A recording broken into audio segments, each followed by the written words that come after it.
Sifat dasar uang adalah sesuatu yang manusia ribuan, ratusan, atau mungkin 10 tahun yang lalu tidak banyak pikirkan. Setelah beberapa krisis ekonomi besar, secara relatif uang menjadi hal yang konstan dan bisa ditebak dalam hidup kita. Dalam kurang lebih 10 tahun terakhir, sifat dasarnya itu telah mulai berubah.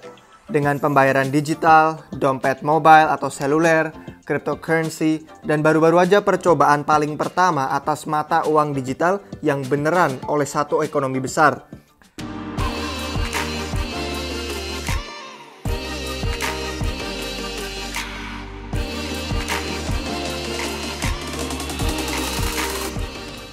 Pemerintah Cina telah memulai meluncurkan yen digital mereka yang secara resmi disebut Digital Currency Electronic Payment atau DCEP dalam contoh proyek kecil tahun lalu. Cina mulai membicarakan soal mata uang mereka yang digital di 2013 pertama kalinya. Tahun yang sama ketika WeChat, yaitu aplikasi messaging dan sosial terpopuler di sana, meluncurkan dompet mobilenya. Begitu pula mengikuti jejak Alipay-nya Alibaba di 2004 dan 4 tahun setelah Bitcoin diluncurkan di 2009. Pada awalnya mata uang digital baru sedikit lebih kayak proyek sampingan pemerintah menghadapi 2 tahunan fase pengembangan yang lambat. Namun fokus mereka mulai meningkat intens secara drastis sekitar tahun 2017 yang mengarah ke uji coba publik pertama di 2020 mencakup 4 kota-kota di Cina dan ratusan pedagang. Dan waktu minat yang meningkat ini bukanlah suatu kebetulan. Di akhir 2017, Bitcoin mencapai puncak nilai yang sebenarnya, menciptakan kewaspadaan atas cryptocurrency yang meluas ke seluruh dunia. Di 2019, Facebook mengumumkan Libra, ambisi yang berani untuk menciptakan mata uang lintas negara bagi lebih dari 2 miliar penggunanya. Dalam tahun-tahun ini, dompet-dompet seluler meledak dalam popularitasnya di Cina. Pinjaman online dan perusahaan internet dan keuangan meniup luas andilnya di negara itu. Dan pemerintah Amerika Serikat mengumumkan perang perdagangannya dengan Cina yang mana meningkatkan risiko sanksi finansial. Dalam rentang waktu hanya beberapa tahun, keseluruhan sistem moneter Cina termasuk mata uangnya dan sektor bank tradisional menghadapi ancaman besar dari sisi dalam dan luar negeri. Di dalam negeri, Tencent dan Alibaba, 2 perusahaan teknologi terbesar Cina, mulai melahap seluruh industri keuangan dari negaranya. Masing-masing dompet seluler mereka mendominasi kategori ini dan pembayaran seluler meroket popularitasnya dengan angka menakjubkan 32,7% dari semua penjualan di negara itu pada 2020. Membawa pada banyak pedagang yang sama sekali berhenti menerima bentuk pembayaran lain, termasuk tunai atau kartu kredit. Mengingat pertumbuhan mereka yang luar biasa, keduanya sekarang menjadi satu-satunya yang menelan hampir semua pembayaran di negara ini hanya dalam beberapa tahun. Dan perusahaan raksasa ini makin melakukan banyak kesepakatan khusus dengan makin banyak pedagang. Artinya, para konsumer bahkan sampai sekarang tidak punya pilihan selain menggunakan layanan mereka. Bukan hanya itu, raksasa tersebut dan induknya Alipay juga terlibat dalam menawarkan layanan keuangan lain seperti pinjaman hutang atau asuransi di balik dompet mereka.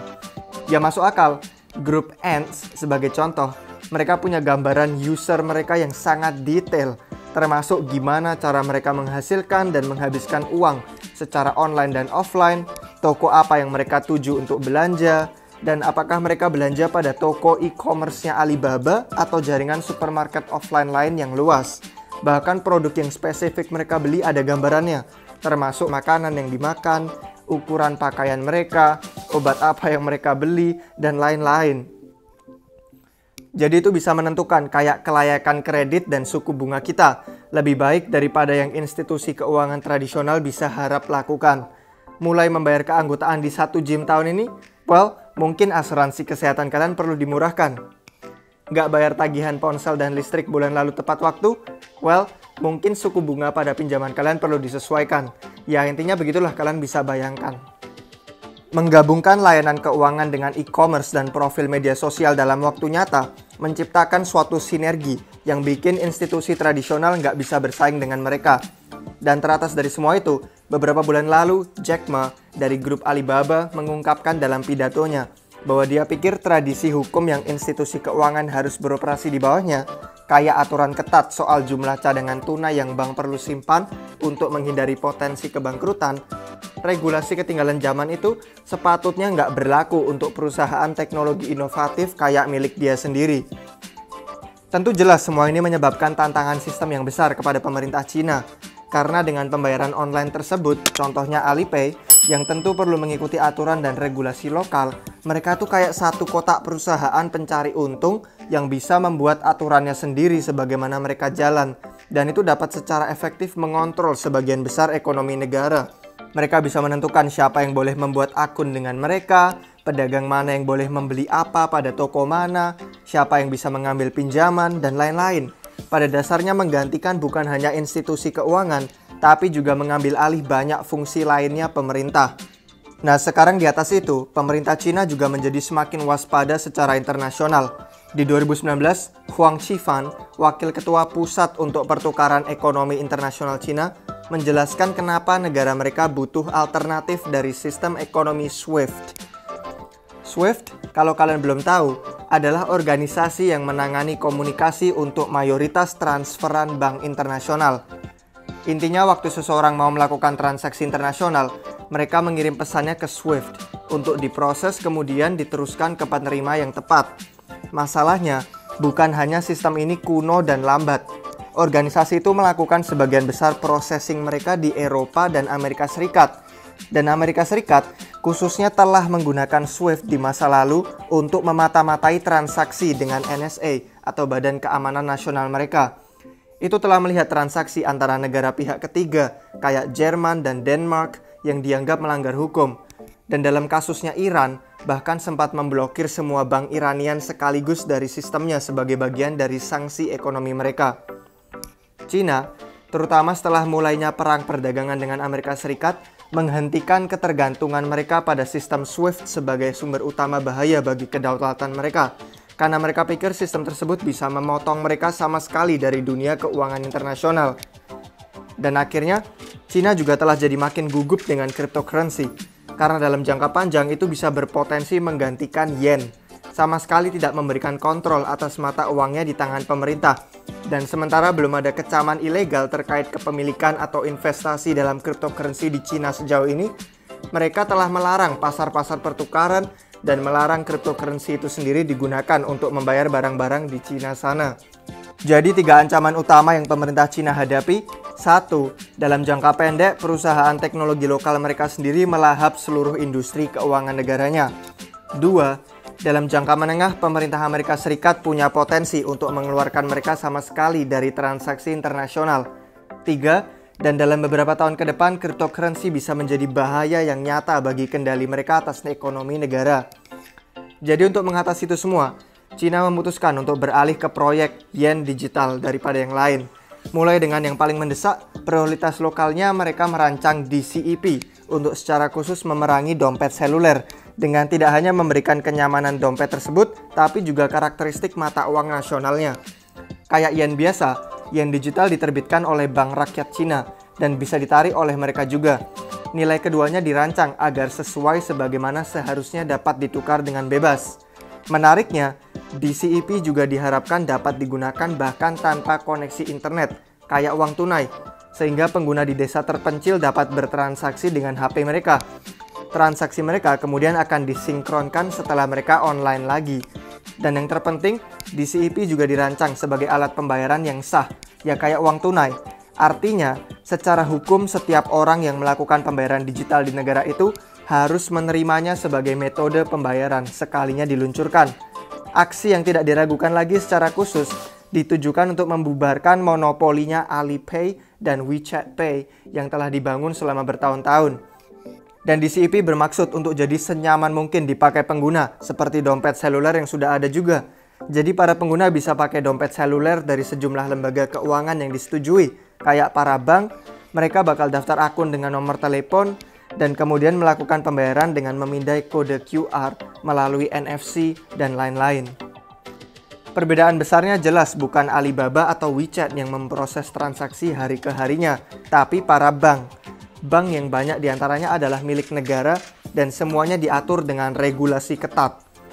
Bersamaan dengan berita-berita yang baru-baru ini seputar penghentian IPO-nya Ant Group atas tuduhan bermain-main terlalu cepat dan terlalu longgar dengan produk keuangan mereka, dan Jack Ma yang pada dasarnya menghilang dari kehidupan publik selama lebih dari 2 bulan, jelas banget kalau pemerintah itu lebih memilih berurusan dengan pemain keuangan tradisional daripada dengan perusahaan teknologi. Kemudian bank-bank ini harus secara berkala melaporkan semua transaksi DCEP kembali kepada pemerintah.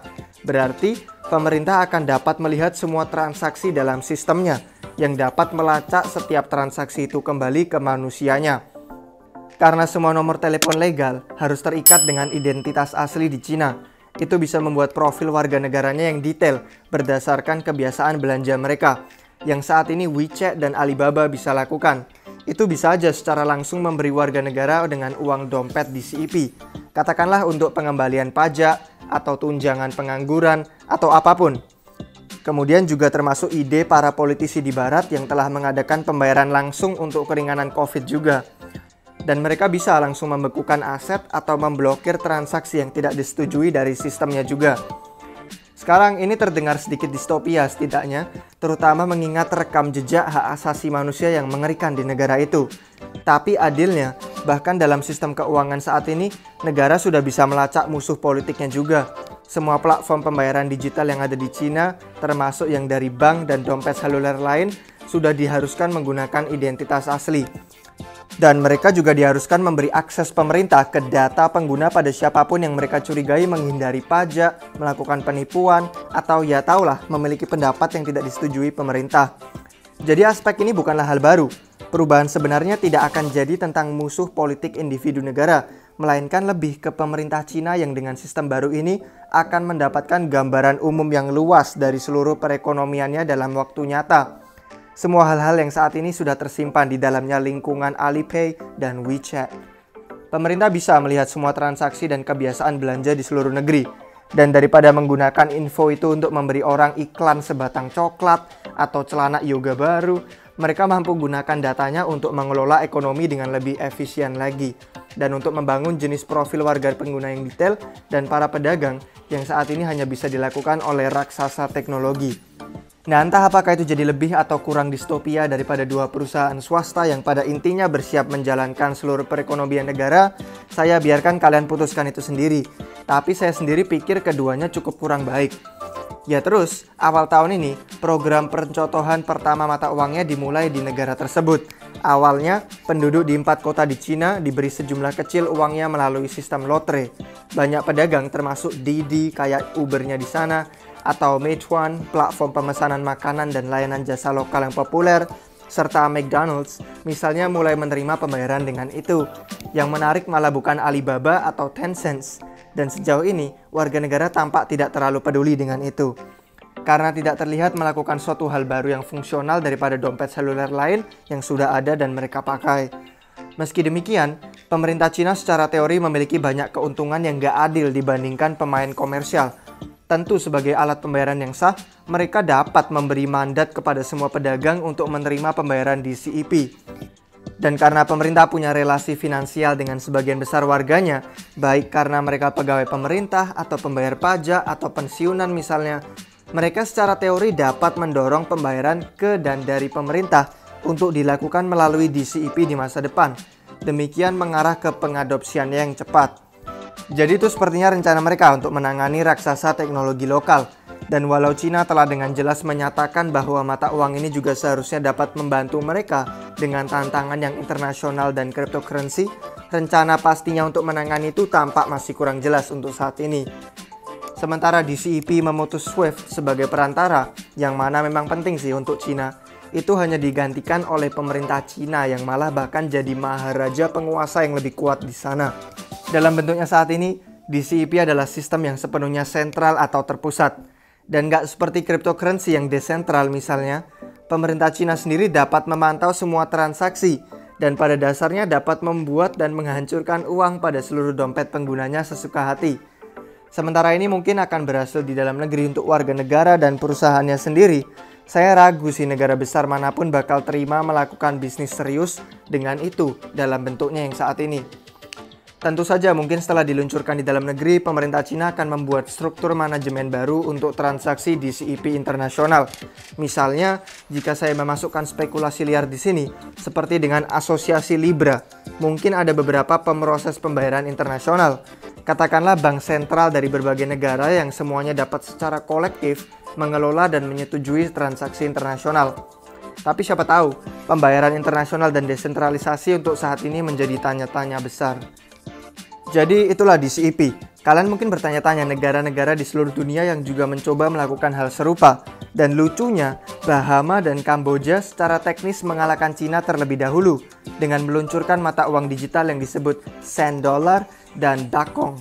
Dan mata uang Kamboja bahkan berbasis blockchain, nggak seperti solusinya Cina. Jika kalian tertarik dengan kedua mata uang itu, saya akan taruh link artikel tentang keduanya di deskripsi di bawah. Dan selain keduanya, pada dasarnya setiap ekonomi besar termasuk Amerika Serikat, Uni Eropa, Jepang, Kanada, mereka semua setidaknya mulai mempertimbangkan pembuatan mata uang digital mereka sendiri juga. Tentu sebagian besar negara maju yang utama berada dalam perang perdagangan aktif dengan Amerika Serikat. Sebagian besar punya sektor keuangan tradisional yang kuat, sehingga mereka tidak perlu khawatir soal perusahaan swasta yang melahap seluruh sistem keuangan secepat yang terjadi di Cina.